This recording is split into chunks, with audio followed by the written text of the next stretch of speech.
तो आइए दोस्तों बात करते हैं आज 27 दिसंबर 2022 मंगलवार का दिन। आज के मुख्य समाचार, बड़ी खबरें, देश और दुनिया का ताजा अपडेट लेकर हाजिर हो चुके हैं। देश के अलग अलग राज्यों की ओर से, सरकारों की ओर से महत्वपूर्ण अपडेट आ चुका है। वायरस महामारी को लेकर एक बार फिर से बेहद ही चौंकाने वाले आंकड़े भी सामने आ रहे हैं। सरकार की ओर से नए नियम भी आए हैं। खबरों की शुरुआत करते हैं आप लोगों के एक प्यार भरे से लाइक के साथ। हमारी टीम की मेहनत और मोटिवेशन के लिए प्लीज वीडियो को लाइक जरूर करिएगा। अपने दोस्तों और मित्रों के साथ फेसबुक और व्हाट्सएप पर भी जरूर शेयर कर दीजिएगा। तो आइए दोस्तों शुरुआत करते हैं आज की पहली बड़ी खबर। वायरस महामारी को लेकर अपडेट जान लेते हैं। सबसे पहले ब्रिटेन से जुड़ा बड़ा अपडेट आ रहा है कि अब कोरोना के लोग आदी हो चुके हैं और ब्रिटेन ने कहा कि अब नए साल से ही संक्रमण के आंकड़े नहीं बताए जाएंगे। ब्रिटेन के स्वास्थ्य प्राधिकरण ने कहा कि वह नए साल से ही कोविड-19 संक्रमण से संबंधित नियमित आंकड़े प्रकाशित करना बंद कर देगा। यानी कोरोना के जो रोज आंकड़े आते हैं उससे जुड़े जो अपडेट है वो ब्रिटेन में भी शेयर नहीं किए जाएंगे। 6 जनवरी 2023 को आखिरी प्रकाशन होगा। वैसे दोस्तों आपको क्या लगता है, आंकड़े बताए जाने चाहिए या नहीं, कमेंट करके जरूर बताना। चाइना से जुड़े अपडेट भी आ रहे हैं। चाइना में कोरोना से बेकाबू हालात पर राष्ट्रपति शी जिनपिंग ने चुप्पी तोड़ी है और कहा कि लोगों की जान बचाना प्राथमिकता है। वैसे आप सभी को मालूम ही है, चीन में कोरोना के मामले तेजी से बढ़ रहे हैं और लगातार हालात खराब होते जा रहे हैं। चीन में एक बार फिर कोरोना से तबाही जारी है। अस्पतालों में जगह नहीं बची है। मुर्दाघरों और शमशान के बाहर लंबी लंबी कतारें लगी हुई हैं और इन सबके बीच अब महामारी विशेषज्ञ जो अनुमान लगा रहे हैं वो और भी ज्यादा डराने वाले हैं। अनुमान आ रहे हैं कि चीन में अभी कोरोना की सुनामी आने वाली है और अनुमान है कि 3 महीनों में चीन की 60% आबादी कोरोना संक्रमित हो सकती है। विशेषज्ञों का ये अनुमान बहुत ही ज्यादा डरावना है। कहा जा रहा है कि ये तो बस शुरुआत है और वैज्ञानिक ये भी कह रहे हैं कि अभी दुनिया भर में कोरोना की नई लहर तबाही मचाएगी। वैसे चीन में कोरोना के कहर के बीच अमेरिका और यूरोप में बुखार और दर्द की दवाइयों की किल्लत भी शुरू हो गई है। अमेरिका के वैज्ञानिकों ने दावा किया कि कोरोना वायरस की नई लहर दुनिया भर में तबाही मचाएगी। कोरोना से चीन का हाल बेहाल चल रहा है। ब्लड बैंक में खून की भारी कमी हो गई है। रेड अलर्ट जारी किया गया है। और तो और दोस्तों, दिल दहलाने वाले वीडियो भी लगातार सोशल मीडिया पर वायरल हो रहे हैं। चीन में कोरोना का कहर किस तरह से दिखाई दे रहा है। शमशान घाटों के बाहर लाशें दिखाई दे रही हैं। ये वीडियो हम आपको दिखा नहीं सकते, दिल दहल जाएगा। सोशल मीडिया पर कई ऐसे वीडियोस आ रहे हैं। हर दिन हजारों की संख्या में लोगों की मौतें हो रही हैं। चीन में कोरोना का कहर इस कदर है कि लोग घरों के अंदर कैद हो गए हैं। फैक्ट्रियों को भी बंद किया जा रहा है। और तो और दोस्तों, चीन की ओर से जो लगातार अपडेट मिल रहे हैं वो आपको भी हैरान जरूर कर रहे होंगे। अभी हाल ही में चीन ने ये अपडेट दिया था कि हम कोरोना वायरस से जुड़े आंकड़े शेयर नहीं करेंगे और पहले तो हालात आप जान ही रहे हैं। चीन ने जब से वहां पर ढील दी है उसके बाद कोरोना वायरस के मामलों में लगातार बढ़ोतरी हुई और हालात बेकाबू हो गए और अब चीन अगले महीने से सीमाओं को फिर से खोलेगा। इस तरह का अपडेट आ रहा है। अंतर्राष्ट्रीय यात्रियों के लिए क्वारंटाइन को खत्म करेगा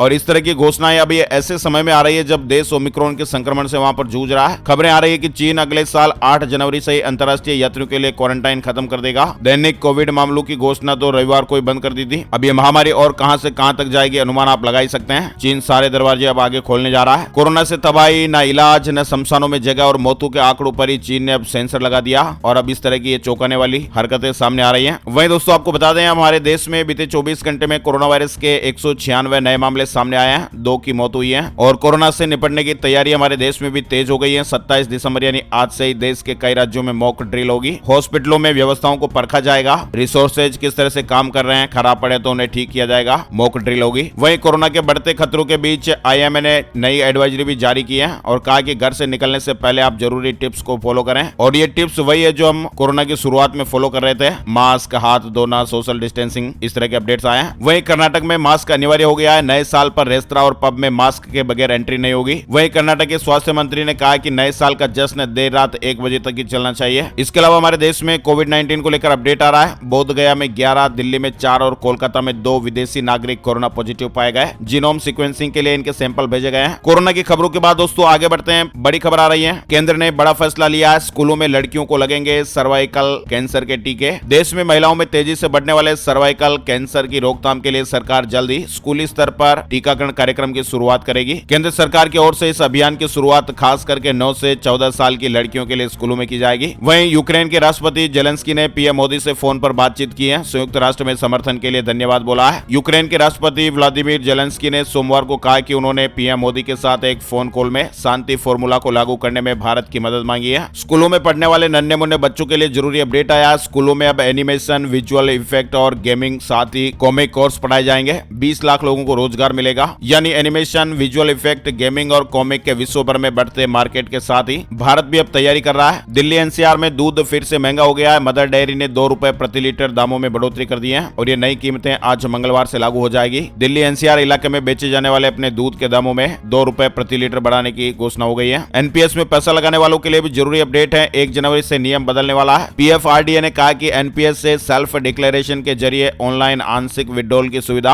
1 जनवरी 2023 से ही सरकारी क्षेत्र के सब्सक्राइबर्स के लिए उपलब्ध नहीं होगी। नया नियम लागू होने वाला है। सभी सरकारी क्षेत्र के सब्सक्राइबर्स के लिए उनके संबंधित नोडल अफसरों के जरिए आवेदन करना अनिवार्य होगा। सहारा से जुड़ा अपडेट आ रहा है। सहारा प्रमुख सुब्रत रॉय पर सेबी ने शिकंजा कस दिया है। बैंक और डीमेट अकाउंट को कुर्क करने के आदेश जारी हो गए हैं। यानी सहारा समूह के प्रमुख सुब्रत रॉय की मुश्किलें एक बार फिर बढ़ गई हैं। यात्रीगण कृपया ध्यान दीजिएगा, अब 3 फरवरी तक चलेगी जालना छपरा जालना साप्ताहिक स्पेशल ट्रेन से सफर करने वाले यात्रियों के लिए गुड न्यूज आई है। जालना छपरा जालना साप्ताहिक स्पेशल ट्रेन अब 3 फरवरी तक चलेगी। रेलवे ने ट्रेन की संचालन अवधि बढ़ाने का फैसला किया है। वहीं दोस्तों कार से जुड़ा बड़ा अपडेट है। आप सभी जानते ही हैं कारों की क्रैश टेस्टिंग होती है। एनकैप क्रैश टेस्टिंग करता है, ग्लोबल एनकैप करता है, लेकिन अब भारत एनकैप भी आने वाला है। जल्दी भारत में भी देश की अपनी एनकैप कार क्रैश टेस्टिंग होगी। कौन सी कार कितनी मजबूत है, इस तरह का टेस्ट किया जाता है, कितने रेटिंग मिले हुए हैं और उसी के आधार पर फिर सेफ्टी रेटिंग दी जाती है। ग्रेच्युटी एंड पेंशन रूल से जुड़ी एक बड़ी खबर आ रही है। केंद्रीय कर्मचारियों के लिए बड़ी खबर है। सरकार ने नियम बदला है। केंद्रीय सिविल सेवा पेंशन नियम 2021 के अनुसार नौकरी के दौरान किसी भी तरह के गलत कार्य या लापरवाही का दोषी पाए जाने पर केंद्र सरकार के रिटायर कर्मचारी की पेंशन और ग्रेच्युटी को रोका जा सकता है। दिल्ली और पंजाब में अगले 48 घंटे घना कोहरा रहेगा। मौसम विभाग ने कहा कि अगले 48 घंटों के दौरान उत्तराखंड, पंजाब, हरियाणा, चंडीगढ़ और दिल्ली, साथ ही पश्चिमी राजस्थान के कुछ इलाकों में भी घना से बहुत घना कोहरा छाए रहने की संभावना है। मध्य प्रदेश में संविदा स्वास्थ्य कर्मचारियों की हड़ताल। संविदा कर्मचारियों ने सरकार के खिलाफ प्रदर्शन किया है। उनका कहना है कि सरकार उन्हें नियमित करें। वहीं आज श्रीलंका के खिलाफ सीरीज के लिए टीम इंडिया का ऐलान भी हो जाएगा। भारत ने आखिरी T20 सीरीज न्यूजीलैंड दौरे पर खेली थी, जिसमें हार्दिक पांड्या को कप्तान बनाया गया था। लेकिन अब भारत और श्रीलंका के बीच 3 जनवरी से शुरू होने वाली लिमिटेड ओवर सीरीज के लिए भारतीय टीम का चयन आज मंगलवार को होना है। पंजाब से जुड़ी खबर है। परिवहन विभाग ने प्रति मीट्रिक टन के हिसाब से रेत और बजरी की ढुलाई दरें तय कर दी है। अधिसूचना जारी हो गई है। हिमाचल सरकार ने एक बड़ा फैसला लिया है। कर्मचारी चयन आयोग का कामकाज निलंबित कर दिया गया है। सभी भर्तियों पर रोक लग गई है। हिमाचल प्रदेश कर्मचारी चयन आयोग JOA IT पेपर लीक मामले में सरकार ने बड़ा फैसला लिया। वंदे भारत एक्सप्रेस से जुड़ी खबर। पश्चिम बंगाल में वंदे भारत का ट्रायल रन शुरू हो गया है। 30 दिसंबर को पीएम मोदी हरी झंडी दिखाएंगे।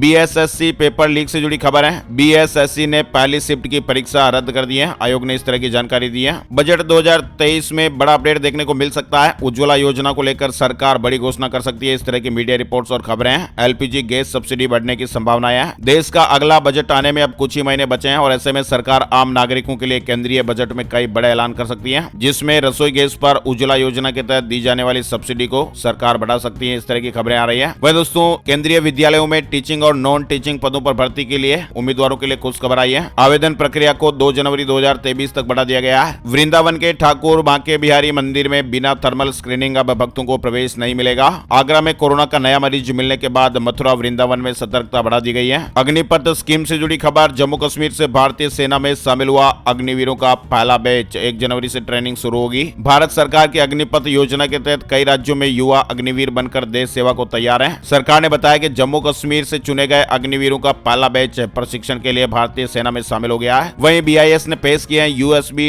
Type-C चार्जिंग पोर्ट के मानक। मोबाइल फोन हो या फिर टेबलेट, सबका एक ही चार्जर होगा। स्मार्टफोन, टेबलेट सभी के लिए USB Type-C चार्जिंग पोर्ट के रूप में सपोर्ट किया जाएगा। बहुत ही जल्द आपको ये अपडेट देखने को मिलने वाला है। वहीं ट्विटर को लेकर अपडेट खबर है। ट्विटर के 40 करोड़ यूजर्स का डेटा चोरी हो गया है। हैकर ने एलन मस्क को भी सलाह दी है। हैकर ने कहा कि ट्विटर या एलन मस्क अगर इस पोस्ट को बढ़ रहे हो तो 40 करोड़ यूजर्स के डेटा लीक होने पर जुर्माने के बारे में सोचें। अमेरिका में बर्फबारी आउट ऑफ कंट्रोल देखने को मिल रही है। बर्फ से घर ढक गए हैं, गाड़ियां ढक गई हैं, बिजली गुल होने से लाखों लोग प्रभावित हो रहे हैं। अमेरिका में लोगों पर कोरोना वायरस के साथ साथ सर्दी ने भी अपना कहर बरपाना शुरू कर दिया है। थर थर कंपकंपाने वाली कड़ाके की ठंड से अमेरिका में लोग जूझ रहे हैं। नए साल से पहले 14 करोड़ किसान भाइयों के लिए खुशखबर आई है। पीएम मोदी जी ने खुद ऐलान किया है। अभी हाल ही में पीएम मोदी ने कहा था कि केंद्र सरकार की तरफ से किसानों को सस्ती दर पर खाद और बीज उपलब्ध कराने के लिए इस साल 2.5 लाख करोड़ से ज्यादा खर्च किया जाएगा। किसानों के खेतों तक हाईटेक सुविधाएं पहुंचेगी। मोबाइल ऐप की मदद से उपज बढ़ेगी। बिहार सरकार चौथे कृषि रोड मैप 2023 से 28 कृषि यंत्रों की मरम्मत ऑन द स्पॉट करने की प्लानिंग कर चुकी है। फ्रॉड अलर्ट आ रहा है। ऑनलाइन पेमेंट लेने वाले दुकानदार भी सावधान हो जाइएगा। जालसाज अब ऑर्डर देने के बहाने आपके अकाउंट को खाली कर सकते हैं। पंजाब से जुड़ा अपडेट। अब पैग लगाकर गाड़ी चलाने वालों की खैर नहीं होगी। हर थाने को एल्कोमीटर मिलेंगे। शराबियों की धरपकड़ होगी। उत्तराखंड से जुड़ा अपडेट है। अब हर साल निर्धारित प्रतिशत में वाहनों का किराया बढ़ेगा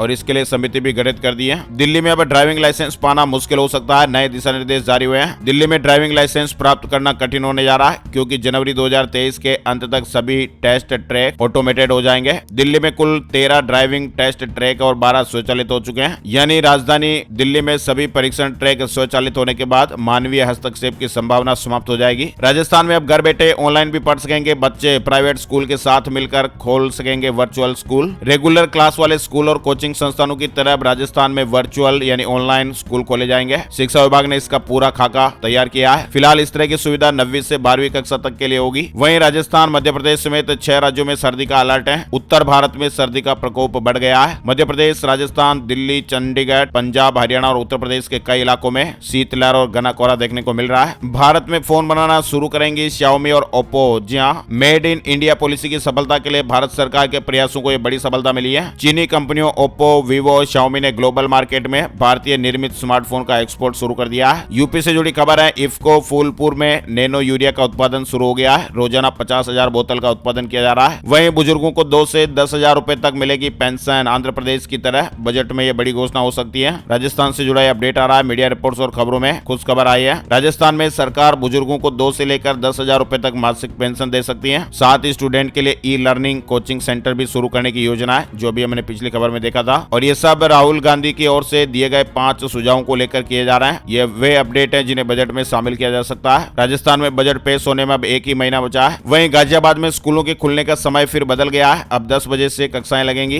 गाजियाबाद के स्कूलों में सुबह 9 बजे की जगह 10 बजे से कक्षाएं शुरू होगी। LIC हाउसिंग फाइनेंस ने लोन महंगा कर दिया है। होम लोन से जुड़ा अपडेट है। LIC housing prime lending rate में 35 बेसिस पॉइंट का इजाफा हो गया है। Gold price today, silver price today update की जानकारी ले लेते हैं। सोमवार सुबह सोने का भाव 54,284 रुपए प्रति 10 ग्राम पर रहा। वहीं चांदी का भाव 67,416 रुपए प्रति किलोग्राम पर रहा। वेदर न्यूज एंड एनालिसिस में आज का मौसम। संपूर्ण भारत का आज 27 दिसंबर 2022 का मौसम पूर्वानुमान भी आ चुका है। स्काईमेट वेदर अपडेट के मुताबिक अगले 3 से 4 दिनों के दौरान पंजाब, हरियाणा, उत्तरी राजस्थान, पश्चिमी उत्तर प्रदेश और दिल्ली के कुछ इलाकों में घना कोहरा छा सकता है। पंजाब, हरियाणा, दिल्ली, उत्तरी राजस्थान, हिमाचल प्रदेश और उत्तराखंड के कुछ इलाके और सौराष्ट्र और कच्छ में 1 या 2 स्थानों पर शीतलहर की स्थितियां भी संभव हैं। अगले 24 घंटों के दौरान पंजाब और हरियाणा के कुछ इलाकों में कोल्ड डे की स्थितियां बन सकती हैं। वहीं दक्षिण तमिलनाडु और केरल के दक्षिणी हिस्सों में हल्की से मध्यम बरसात होने का अनुमान है। बाकी तमिलनाडु, रायलसीमा, आंध्र प्रदेश के दक्षिणी तट और केरल और लक्षद्वीप के शेष इलाकों में हल्की से मध्यम बरसात हो सकती है। अरुणाचल प्रदेश में हल्की से मध्यम बर्फबारी भी हो सकती है। इसके अलावा जम्मू कश्मीर, गिलगित बाल्टिस्तान, मुजफ्फराबाद, लद्दाख, हिमाचल प्रदेश और उत्तराखंड में हल्की बर्फबारी देखने को मिल सकती है। आज के मुख्य समाचारों में फिलहाल बस इतना ही अपडेट। अगर आपको हमारा प्रयास अच्छा लगा है तो प्लीज वीडियो को लाइक जरूर करिएगा। अपने दोस्तों के साथ भी फेसबुक और व्हाट्सएप पर इस वीडियो को जरूर शेयर कर दीजिएगा। Thank you, take care, good bye, जय हिंद, जय भारत, वंदे मातरम।